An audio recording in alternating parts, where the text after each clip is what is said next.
तुम दो देशों के बीच युद्ध की धमाका लगती हो, तुम गम भरे माहौल में ठहाका लगती हो। हाँ माना कि तुम हो हद से ज़्यादा बदसूरत, लेकिन मेरे लिए दिवाली की पटाखा लगती हो। आहा।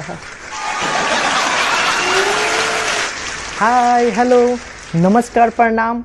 आप सबको दीपावली की ढेर सारी शुभकामनाएं और उनको भी दीपावली की ढेर सारी शुभकामना जिनके मन में पटाखा और फुलझड़ी नाम सुनते ही लड़कियों का ख्याल आ जाता है। तो भैया लोग, कुंवारे लड़कों का तो पटाखा और फुलझड़ी का ख्याल अइबे करेगा, काहे कि जब तक सदिया नहीं हुआ है, लेकिन जिनका सदिया हुआ है उनको दिवाली में घर के साफ सफाई में बीबी का हाथ नहीं बटाए तो उनके पिछुआड़े पे फुलझड़ी और पटाखा बजाती है। और दर्द से बोलते हैं, ना इश्क में ना पढ़ाई में और ना गेहूँ और धान के कटाई में, ना इश्क में ना पढ़ाई में और ना गेहूँ और धान के कटाई में, असली दर्द होता है दिवाली पे घर के सफाई में।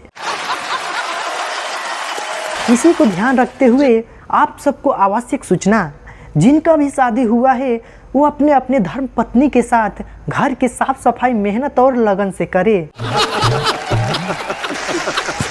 और अपनी बीवी को खुश रखे। आप कोई ऐसा गलत काम ना करे कि आपके बीवी क्रोधित होकर फुलझड़ी और पटाखा छोड़ के आपके पिछुआड़े पे बम फोड़ दे। धन्यवाद।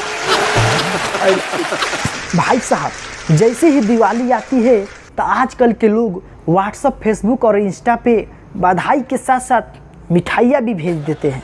बधाई तो ठीक है, पर मिठाई मत भेजिए, काहे कि खाने को तो मिलता नहीं है, लेकिन डिलीट करते करते उंगली टेढ़ी हो जाती है।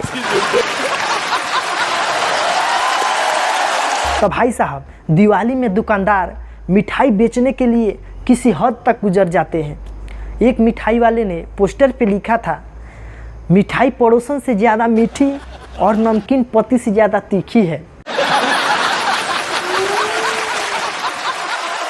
तो भैया लोग, हम अपना धर्म पत्नी के साथ दिवाली के सामान खरीदने जा रहे थे, तो रास्ते में एक लड़की ने मुझे देखकर हाय की, तो मैंने भी मुस्कुराकर हाय किया। तब तक मेरी पत्नी ने पिछुआड़े पे एक पैर मारी और मैं वहीं पे गिर गया। अब बोली, ये क्या कर रहे हो? तो मैंने बोला कि मैंने क्या गलती कर दिया है? वो लड़की हाय बोली तो मैं भी हाय कर दिया। तो मेरी पत्नी ने बोल रही है, अरे बेवकूफ़, तुमको हाय नहीं कर रही थी, तो वो खिड़की साफ कर रही थी। इसी को ध्यान रखते हुए आप सबको आवश्यक सूचना, जिनका भी शादी हुआ है वो अपने अपने धर्म पत्नी के साथ घर के साफ सफाई मेहनत और लगन से करे और अपनी बीवी को खुश रखे। आप कोई ऐसा गलत काम ना करे कि आपके बीवी क्रोधित होकर फुलझड़ी और पटाखा छोड़ के आपके पिछुआड़े पे बम फोड़ दे। धन्यवाद।